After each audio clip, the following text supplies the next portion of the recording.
Kembali lagi di Hidup Sehat pemirsa. Nah, kalau tadi kita sudah tahu bagaimana cara olahraga untuk menggerus kalori, sekarang kita akan mengetahui bagaimana cara mengkonsumsi makanan menggerus kolesterol, Kak Dokti. Jadi bukan cuma olahraga aja, tapi harus diimbangi juga dengan asupan makanan sehat. Nah, bener. Itu dia makanya nih aku kalori saya tuh udah kegerus kan.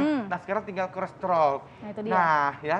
Jadi saat ini aku juga makanya aku hadirkan ini my bro banget. Nah. Udah lama nggak kesini. Aduh.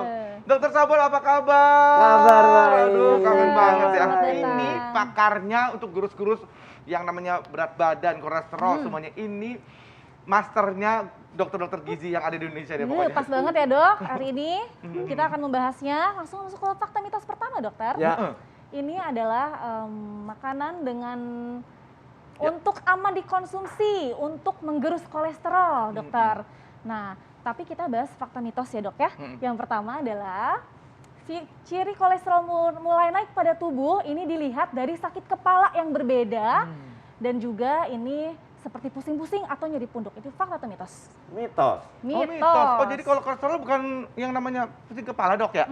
Karena sebagian besar orang yang kolesterolnya tinggi nggak ada gejala. Kita tahunya setelah periksa lab, medical check up, tahu-tahu kolesterolnya tinggi. Itu bahayanya si kolesterol. Nah, justru karena tidak ada alarmnya, jadi itu Ya, bikin itu dia. bahaya ya. Oh, jadi nggak ada Nggak alarmnya ada ya dok? alarm, kecuali Anda sudah sangat tinggi sekali.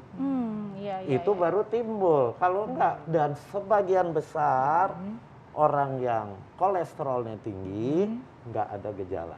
Oh Tuh. gitu Jadi malah. pemirsa Itu yang harus bahaya tahu ya dok juga ya, ya. nggak ada gejala Ya. itu. Nah, ini fakta mitos dari selanjutnya dok. Kolesterol itu sangat berkaitan dengan apa yang kita konsumsi. Fakta atau mitos dok?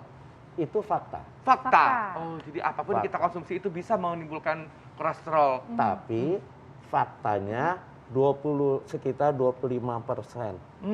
Karena 75% ada faktor dari dalam tubuhnya sendiri. Oh gitu. Jadi maksud saya gini, Ya. ada orang sudah pola hidupnya benar, makannya bagus, olahraga teratur, diperiksa kok kolesterol saya Tinggi. Nah, itu masih kenapa tinggi. tuh dok? Ya. Itu karena dibentuk sendiri kolesterolnya oleh hati kita. Hati akan membentuk kolesterol. Kalau dia kontrolnya nggak ada, secara genetik dia memang menurun, gangguan pembentukan kolesterolnya terlalu tinggi, dia tinggi. Walaupun Anda sudah ngatur makan. Oh, nah itu harus diapain tuh dok? Terpaksa harus minum obat.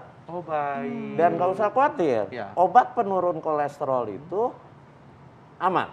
Oh gitu. Ya. Nah kalau udah nurunin obat, pakai obat itu harus seumur hidup tuh dok pastinya. Akan selama-lamanya minum Tergantung. obat. Oh. Biasanya kalau saya, Ya. orang yang kolesterolnya tinggi, yang tingginya sampai di atas 300 totalnya, LDL-nya di atas 150, saya kasih obat dulu, biarin dia turun. Kenapa? Karena kolesterol yang selalu tinggi, itu biang kerok plak di pembuluh darah. Nah, itu dia. Plak itu melekat di pembuluh darah yang ujung-ujungnya sumbatan. Betul. Kalau pembuluh darah yang tersumbat di jantung, kena serangan jantung. Kalau yang di otak, kena stroke. Nah, oh, Betul, Itu sebetul itu ya, bahaya. berbahaya sekali. Fakta mitos berikutnya nih Ya. dokter. Bagi orang dengan kolesterol tinggi, ini harus membatasi konsumsi daging merah dan produk susu. Itu fakta atau mitos dok? Itu fakta. Fakta. Heeh. Oke. Jadi konsumsi daging merah, kenapa? Karena daging merah itu, Anda kalau beli daging merah, Anda potong. Anda lihat, di antara serat merahnya ada garis putih. Garis putih itu lemaknya, kolesterolnya. Jadi itu harus dihindari si daging merah itu. Baik. gitu. Jadi tapi yang paling penting yang pertama untuk ngecek dulu nih kolesterolnya ke lab, itu yang paling Ya, penting ya yang dok ya, paling untuk pertama penting kali. Anda periksa lab, ketahuan hasilnya, baru programnya apa nih? Program. Kolesterolnya sampai seberapa? Memang kolesterol itu dibutuhkan oleh tubuh. Buat apa? Buat pembentukan hormon. Tapi pada saat dia berlebihan, pembentukan hormon tetap jalan. Tapi kemungkinan terjadi sumbatan pembuluh darah menjadi lebih tinggi. Baik. Oke, baik dok. Ini fakta mitos selanjutnya. Ini konsumsi makanan kaya serat itu dapat menyerap kolesterol dari makanan. Fakta. atau Fakta. mitos? Fakta. Tapi Kabar baik. saya ingin ralat, Ya. bukan menyerap, Oh, mengganggu penyerapan kolesterol di usus kita. Kolesterol itu dari saluran cerna untuk masuk ke dalam tubuh diserap di usus. Dengan adanya serat, penyerapan kolesterolnya diganggu. Bahkan ada kolesterol, ada lemak jahat akan diikat oleh serat untuk dibuang melalui kotoran. Jadi, kalau Anda ingin mencegah kolesterol Anda tinggi, tahap pertama atur pola makannya. Banyakin makan buah, banyakin makan sayur. Itu karena seratnya tinggi. Dia akan mengganggu penyerapan kolesterol. Hasilnya kolesterol di darah rendah. Baik, Apa- dokter. enak, Seperti yang gampang sudah banget. ada di depan kita ya, ini Ya. banyak bahan-bahan makanan untuk menggerus kolesterol nih dokter. Ada sayur mayur, hijau-hijau, ada ikan, kacang-kacangan, dan buah-buahan tentunya. Ya. Kita akan bahas satu-satu ya dokter ya, Ya, nanti ya. ya. Misalnya kemana-mana saat lagi, tetap di Hidup Hidup, Sehat. Sehat. Terima kasih Anda masih bersama kami di Hidup Sehat. Nah, mungkin Anda yang baru aja bergabung, waduh ini Indra Bekti ngapain pakai baju gini? Tadi kita habis olahraga untuk menghancurkan lemak. Nah, kalau sekarang kita akan membahas adalah makan makanan yang bisa menghancurkan kolesterol. Oke, sudah ada di depan kita Ya. nih dokter Samuel. Ya. Pertama dari ujung situ Kak Bekti. Ini ada sayur-sayuran hijau. Nah, ini gimana nih dok bisa menghancurkan kolesterol? Bukan menghancurkan. Ya. Sayur, buah, tinggi serat. Mm-mm.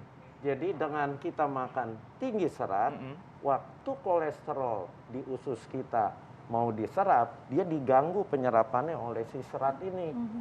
Jadi kalau anggaplah Anda makan kolesterol 100 mg yang terkandung di dalam makanan Anda, tapi Anda banyak makan sayur, makan buah, nanti yang diserap itu jauh lebih rendah. Nggak 100 miligram. Yang diserap itu mungkin hanya sekitar 60, 70, lumayan. Sebagian akan diikat, akan terbuang. Bukan digerus. Itu pertama. Kedua, yang ada di sini kacang-kacangan. Kacang-kacangan itu tidak mengandung kolesterol. Kacang-kacangan itu mengandung asam lemak omega 9, monounsaturated fatty acid, asam lemak yang sehat. Sehat artinya apa? Dengan banyak makan kacang-kacangan, tidak digoreng ya. Ya.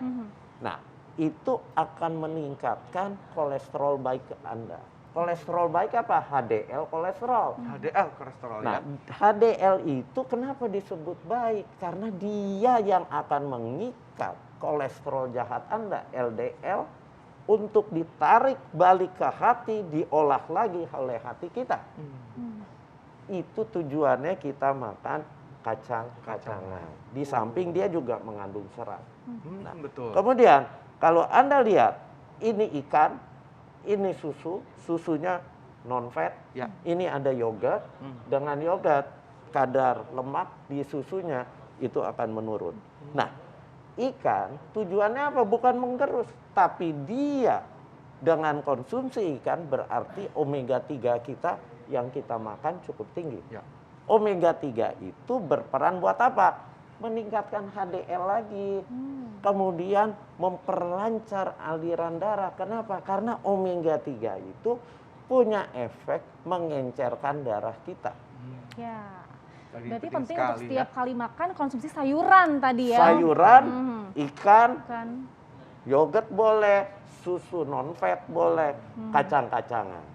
Ya. Oke. Nah, ini kan ada ikan nih, Dok. Ini gimana nih caranya untuk bisa kita olah dengan aman, Dok, untuk supaya dan enak pastinya supaya aman. Ya, supaya aman dan cara gampang yang harus diingat, jangan menggoreng. Itu Jangan dia. menggoreng. Jangan digoreng. Tapi Mau- kalau gorengnya itu pakai misalnya Air fryer. air fryer, Bagus. bagus. Itu tanpa minyak. Oke. Tapi Kalau jangan Anda bilang gorengnya dok pakai olive oil. Ya. Itu keliru. Oh. Karena olive oil kalau dipanaskan dia akan rusak. Oh, Ya. baik. Rusak menjadi asam lemak trans. Iya. Asam lemak trans itu lemak yang jahat, minyak yang jahat juga. Baik. Iya. Nah, kalau menggunakan olive oil itu baiknya untuk apa? Diapain? Dressing Dressing. Oh, untuk dressing. atau Anda minum. Oh. Bisa langsung diminum ya dok Ya. ya? Di mana lebih bagus ya dok? Iya. Tapi aku pernah minum itu, langsung minyaknya masuk ke situ. Tapi itu sehat ya dok? Kalau mau sehat, udah jangan ngerasa yang sehat ini nggak enak. Ya. Mindset Anda Mindset dibentuk. berubah. Saya Mindset. pengen sehat. Betul. Iya. Langsung Sikat, olive oil. gitu. Ya. Banget, langsung. Baik dokter, selanjutnya tipsnya nih dok, pola makan yang baik untuk mengurangi atau mengatasi kolesterol nih. Ya, pola makan yang terbaik adalah pertama, sumber-sumber kolesterol dihindari. Sumber kolesterol yang tinggi apa? Otak. Ya. Kemudian apalagi daging yang berlemak. Ya, daging berlemak itu kecuali dia kandungan kolesterolnya tinggi, dia juga mengandung asam lemak jenuh yang tinggi. Asam lemak jenuh kalau diserap dia akan dibentuk menjadi kolesterol juga. Ya, jadi Anda harus perbanyak makan buah, sayur, kacang-kacangan, makan ikan, ikannya yang omega 3-nya tinggi, itu untuk menghambat tubuh Anda pembentukan kolesterol. Jangan makan yang digoreng. Nah, Jangan makan kolesterolnya tinggi, otak, kuning telur. Aduh. Itu jangan. Iya dong. Hati, Iya. itu juga tinggi kolesterol. Jeroan pokoknya Jeroan. jangan Iya, ya dok. jeroan. Apalagi usus. Waduh, khusus lagi. banyak Jangan ya. dijumpai di mana-mana ya, Hmm. baik. Jangan. Artinya semuanya yang kita makan yang berserat, kalau bisa berwarna-warna, berwarna-warni ya Yes. dok ya, yang segar. Itu Kenapa konsumsi. warna-warni? Karena di warna buah, warna sayur terkandung antioksidan. Antioksidan menangkal radikal bebas. Radikal bebas atom yang merusak tubuh kita, merusak kulit Anda menjadi keruh. Oke dok, Baik, terima kasih terima kasih banyak. banyak, Pencerahannya dokter. luar biasa sekali. Dok, Wah. kangen banget sama dokter Samuel ini. Ini pencerahan seperti ini nih penting Iya, buat kita. Seru ya, apalagi setelah tadi hari ini juga kita tadi olahraga udah, makanan udah. Nah penting ya bagi masyarakat untuk menyaksikan Hidup Sehat, jangan lupa setiap hari Senin sampai hari Jumat pukul 9 sampai jam 10 pagi hanya di TV One. Betul sekali. Dan kalau Anda ketinggalan episode kali ini bisa tonton juga di laman tvnews.com. Saya Indra Bekti. Saya Dr. Sabrina, Indonesia hidup sehat. Sampai jumpa.